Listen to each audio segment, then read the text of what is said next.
for allowing me to make the presentation first, because ideally I should have followed him, because he is presenting generally on sustainable development goals, and I'll be confining to health. I'm audible? Yeah. I can see a lot of people from other parts of the country or other parts of the world. Being a citizen of this city, I would like to welcome all of you to the city. I just came back from US yesterday evening. Partly I live in the US also. And but I'm from this city. I had all my education in this city, most of my education except my PhD. And so my presentation, it's a scientific presentation, but I'll make it short. See, all the important aspects of my presentation come from my experience living in multiple countries as a UN or World Health Organization staff member.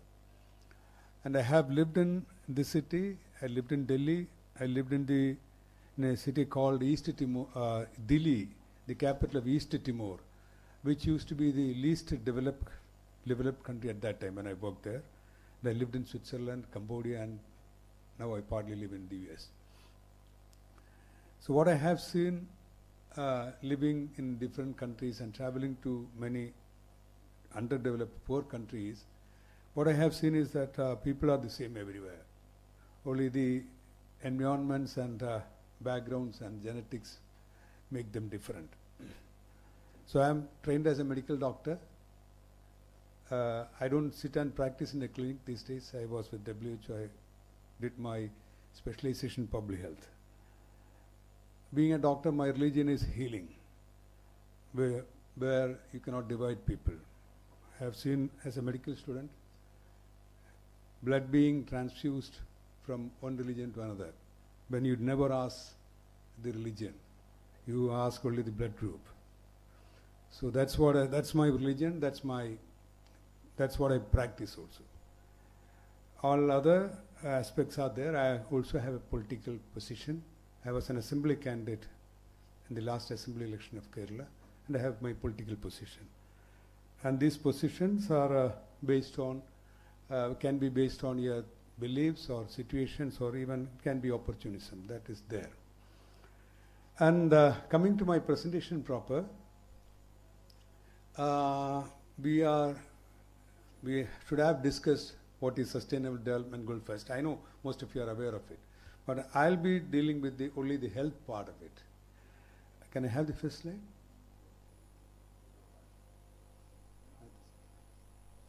So this is generally sustainable development goal. There are 17 goals globally, and we had a lot of ambitions to be achieved by 2030, and goal 3 is about health.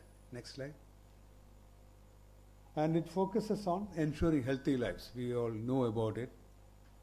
And promoting well-being for all ages. The objective is to achieve significant progress in key health indicators by 2030. It has a lot of targets also, health, to be achieved by 2030. Whether we are going to achieve is a big issue these days, which we'll discuss. Next. Many objectives. I'm not going to read all these things, and all these are available on the net. So multiple objectives, right from reducing maternal mortality to improve early warning symptoms of health crisis. We talked about mothers. I believe that all mothers are good mothers. I have never seen a bad mother. So if you look at the numbers, last year also 287,000 women died. So all good mothers died. In Indian language, close to 3 lakh mothers died. So that is maternal mortality still that we have. 223 women die among 100,000 live births every year globally. And so that's a kind of situation. So there are a lot of things we wanted to achieve, but we are lagging behind.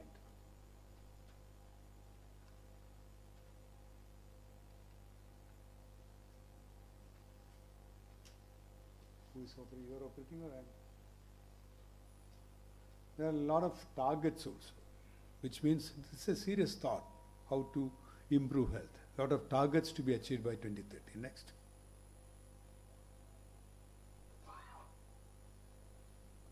There's a concept called universal health coverage. Universal health coverage means everyone should get affordable health care close to his place, which is not the fact. I have lived in a country called East Timor.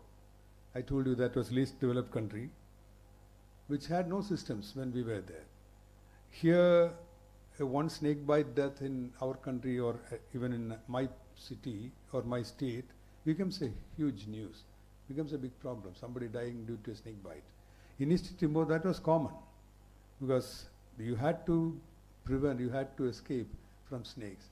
You are bitten, you are sure to die. So that's a level of, that's a difference in terms of health. That's a disparity, that's a differences between countries. And I lived in Switzerland, everything is perfect, perfectly done. They try their level best to practice scientific medicine, and everything is done. So that's a difference. So I have, in a short span of, I lived in East Timor. In a few months, I went to Switzerland. I saw the world of difference. We all talk about equality and all, it's not the reality. And we spend more money in wars than in health. And we all talk about better health. But there has been progress. As you know, from 2000, we count a lot of indicators and objectives, and 2015, 2030 we have this Sustainable Development Goal also. There has been progress, especially in terms of fighting diseases, maternal mortality, child mortality. These things are, to a great extent, these are coming towards the direction which we desire. But there has to be a lot of progress. And the UN reports also, which I'll be showing, UN Secretary General's report itself is showing that we are not going to achieve any of these by 2030. Which is a fact.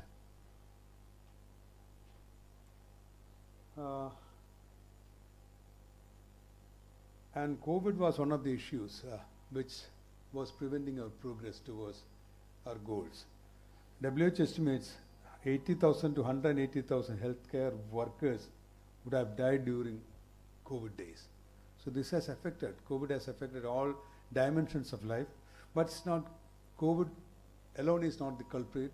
We were lagging behind.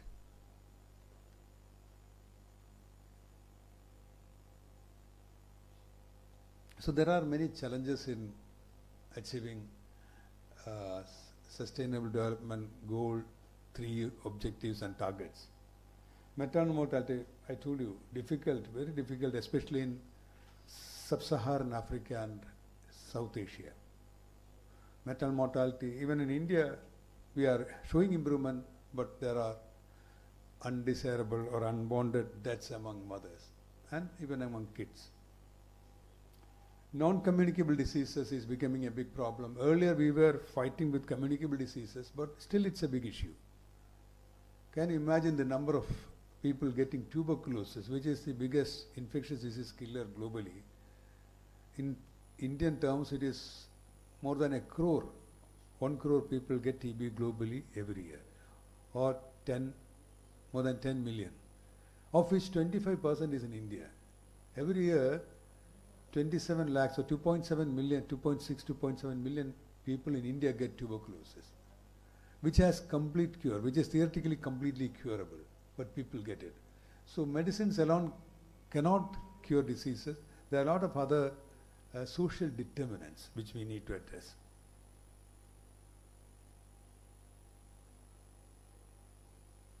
Can you go to the next slide? This is what? Even before the COVID-19 pandemic, we were not progressing well because we have a lot of other business other than health, including wars. We have to kill people of other countries. Every country wants to kill the neighbors' citizens. And we talk about peace, world peace, while you have peace in one hand and bomb in the other hand. And how much will it cost to achieve SDG 3 targets? You need at least 1 billion to cover immunization. Look at the countries that are going through problems or wars or that kind of uncertainties. Kids are getting diseases and they are dying. Who cares? And non-communicable disease alone will need 7 trillion, not billion, $7 trillion in the next 15 years. So if there is no inaction, millions of children will continue to die. Women will die. And health cost is becoming higher and higher. We call it catastrophic health expenditures. Poor people get many of the diseases. When they get diseases, they become more poor and they get impoverished just because of treatment. We think that even in India, we think that government care is free. Nothing like that. The medical college where I studied, they are giving prescriptions for medicines and equipment to buy from outside, which is considered as a free place for treatment. That's how things are moving.